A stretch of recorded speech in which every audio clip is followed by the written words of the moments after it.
Step in my dojo, you Step in my dojo, you step in my. It's weekly download time. It's weekly download time. It's weekly download time. Oh yeah, it's download time. It's weekly download time. And now we're going to learn some stuff.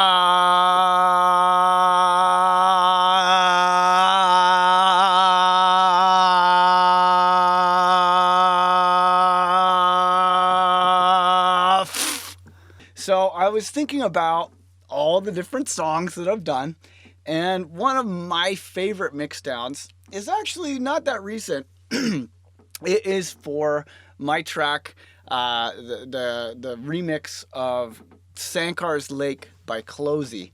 All right, here we go. So here is Sankar's Lake remixed by iLL.Gates.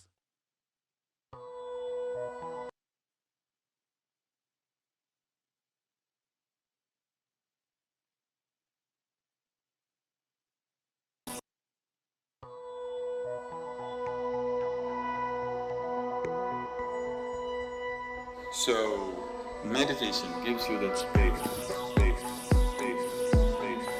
between you and your body, between you and your body.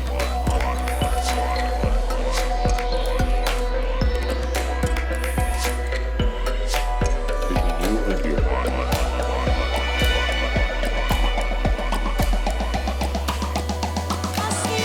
yeah. Magic.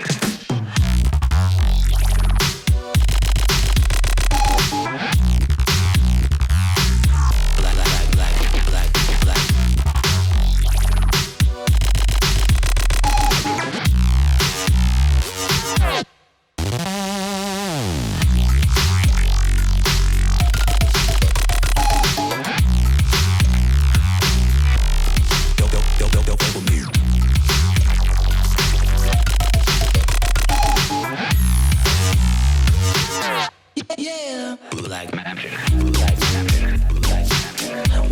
What it do? Dopamine. Like magic. What it do? What it do? What it is? Yeah, wavy when my feel kicked in. Like magic.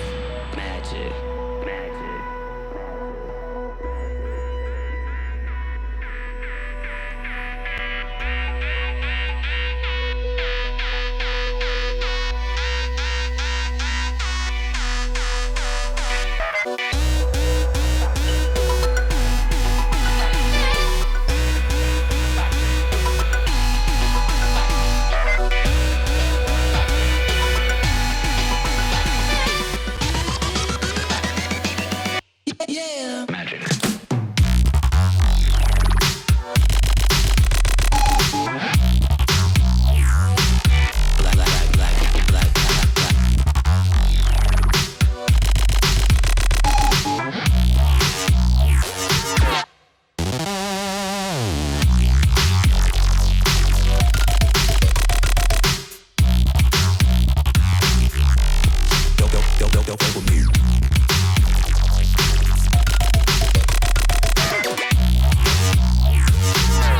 Yeah. Like magic.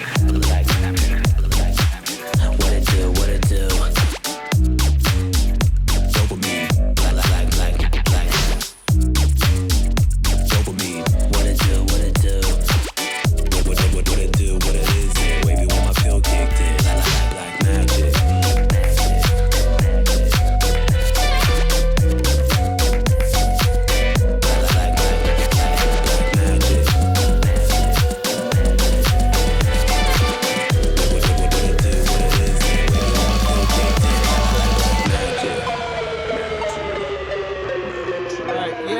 I remembered the mic thing. Tie a ribbon around me. Okay, cool. So this track was made back before you could group your groups.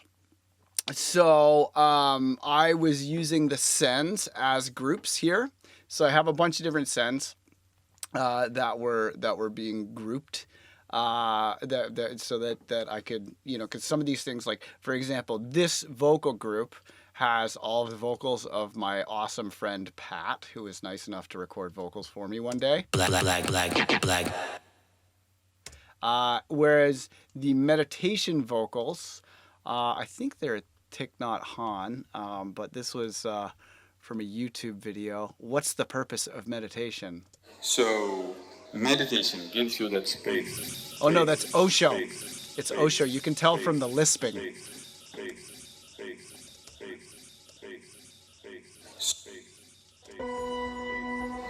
So anyway, so there's a couple different vocals. There's those vocals, and there's a separate group. You usually end up putting the details first. You end up ignoring the big picture, getting stuck in a loop, and eventually you say, this doesn't sound like my hero. You give up and you start over. This happens all the time. If it's happening to you, don't worry about it. You're not bad if this is happening to you. This is a normal part of making music.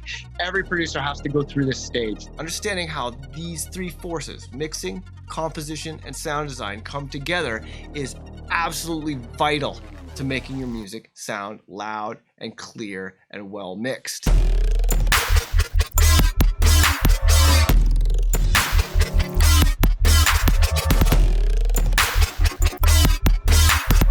But if you don't know why, it's a mind-boggling sea of details.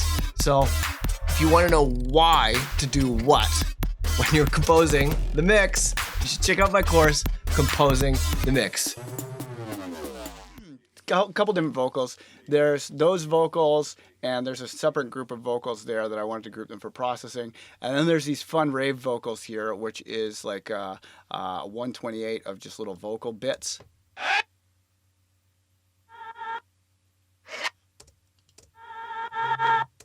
Just helping to provide some little accents and stuff. So now what I would do, if this were Live 11, I would probably select all of those and go group, and then I would have those in a group, and then I would bus the group. But this was the way I used to do my buses. So I do not recommend that you have all of your buses coming through the sends. Live 11 and everything is really... Live 11, everything is really nice, and you don't have to do this the kind of clumsy way that I was doing it anymore. But it still works, and I still do, sometimes use my FX send return buses as mix buses. But yeah, so that's what's going on there. So basically, this track, Clozee gave me all of the stems for the track, and one of the big things that I would say if you are doing a remix is figure out what you want to use from the stems and then just like delete as much of them as possible. Because there's a real tendency when you're doing a remix where you have all of the full stems to do not enough remixing and to kind of like rely on the stems a little bit as a crutch.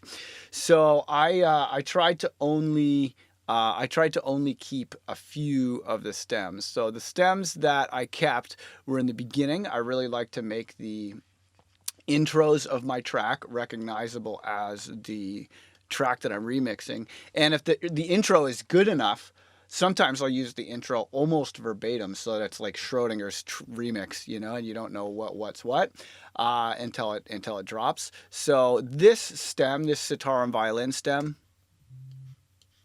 that was Clozee, and this synth and pad stem, also Clozee. And you'll notice that they have faraway racks on a lot of things. I made very heavy use of the faraway rack. This stem here, this was I actually was hanging out with Grid Division, who won the Unsung Heroes remix contest, and he came over to my house during the making of this track. This is one of those tracks that took like a while, and he had the Jupiter Roland Boutique. So this one was...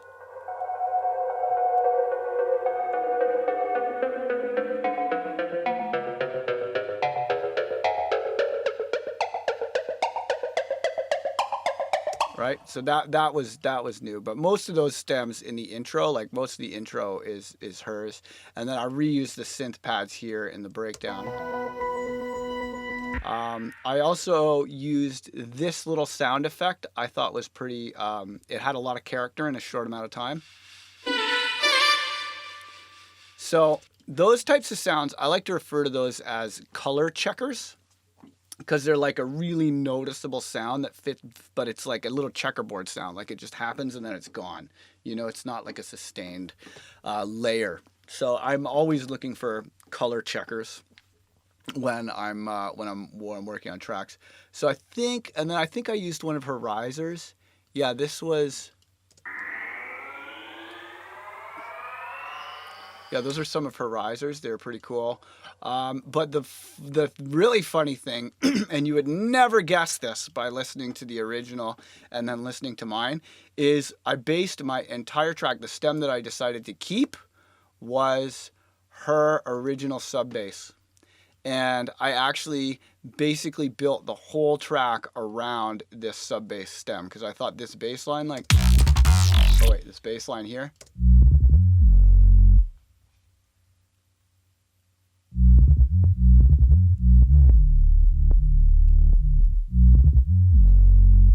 I thought that riff was so cool. But the sub has since got lots and lots of compression and lots of other stuff done to it to make it sound different. But that was the stem I decided to keep. I thought that it would be a good challenge to remix. And then the other one that I ended up introducing later, when I thought that it needed a bit more sass, was this snare stem. And this actually makes it's doing a lot of work in the percussion. But this stem here.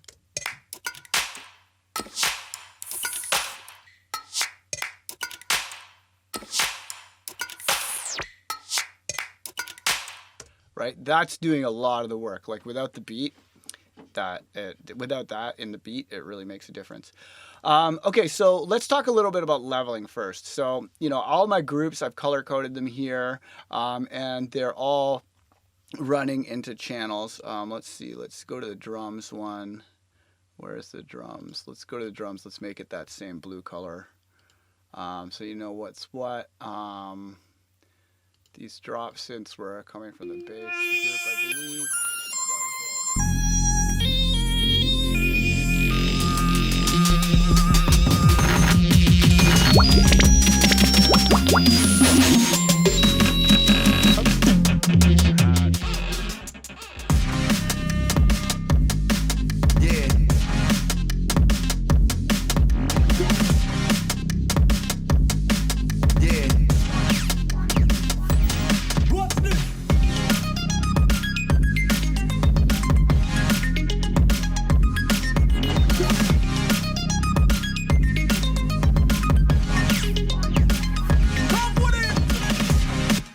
My groups, I've color coded them here, and they're all running into channels. Let's see, let's go to the drums one. Where's the drums? Let's go to the drums. Let's make it that same blue color. So you know what's what.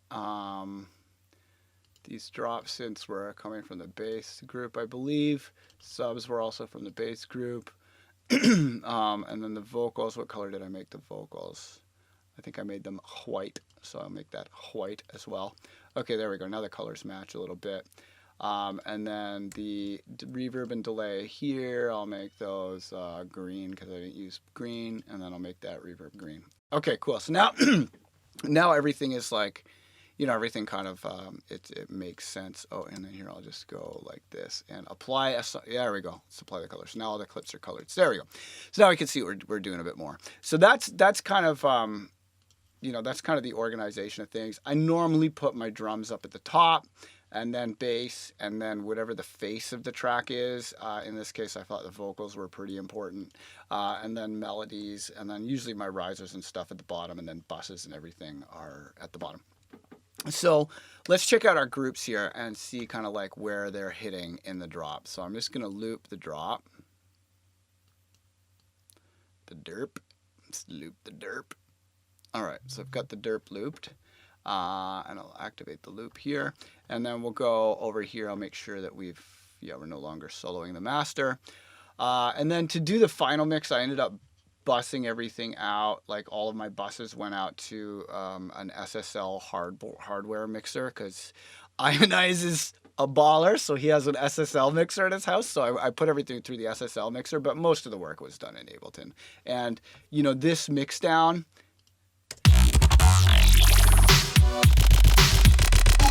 doesn't sound that different from this.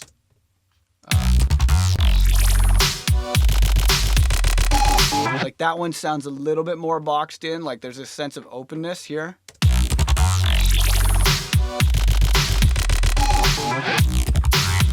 And then here it feels like the stereo image is a little more narrow. And that was from running it through his hardware mixer where he had like a $5,000 Eventide reverb that I did like a little bit of across the mix.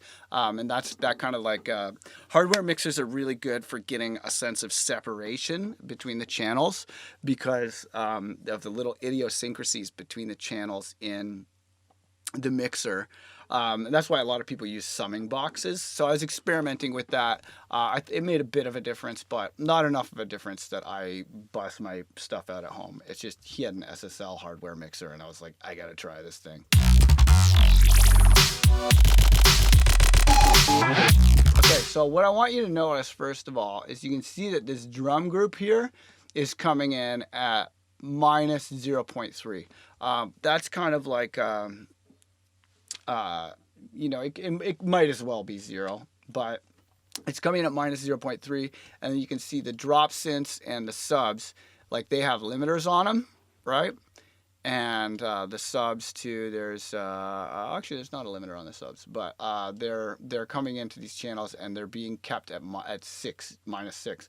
So I like to, as a great starting point, I like to keep a 6 dB difference between my main kick and snare and all of the other sounds. I rarely ever cross minus 6 relative to the drums with my other sounds. So I want you to look at that.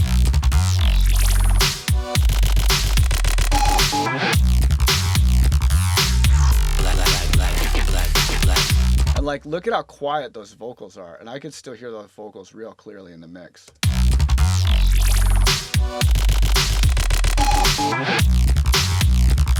So part of what's making this bass sound so big is like, if I took these two, right, and I summed them to a group, it would be louder than minus 6, right? But that minus 6 for the subs, that just applies to the sub.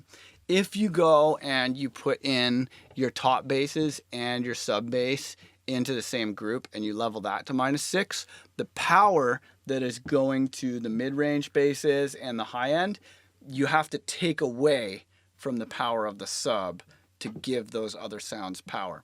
So if you have a group that's just called basses and all of your basses, including your subs, go to that group, then typically speaking, your subs are not going to be as powerful as if you have them separate. So I will often do my groups where I'll have one group that's drums that has all the drums and some kind of bus compression. In this case, I used iZotope's fantastic Alloy, which is like a bus processor that's especially good for drum buses.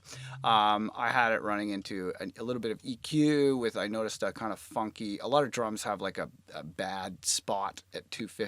So I bumped up the bass, took down the very, very lows, like below 50, because I didn't really need that, and there's subs down there. Put a little dip there, and then boosted up the highs. That's going into some transient design with taking the attack down, okay? And that's definitely something that you want to do a lot of. I found that at the beginning, when I was first getting into production, I would always be cranking up the transients on all my drums, and it makes it so your drums get in the way of the other sounds in the song. Part of why the subs and drop synths are able to sit in front so nicely is because I took the attack off of my drums. I increased the sustain to beef up the body of the drums, but taking that attack down really helps. And I'll show you how, like, listen to how shitty it sounds when I turn up the attack.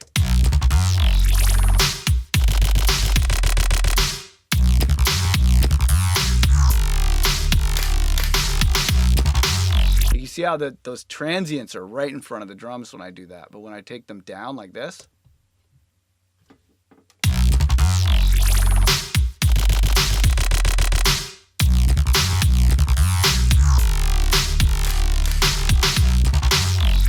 just gets it right out of the way. So that's one of my big tips for you, is to take the transient off of your drums, okay?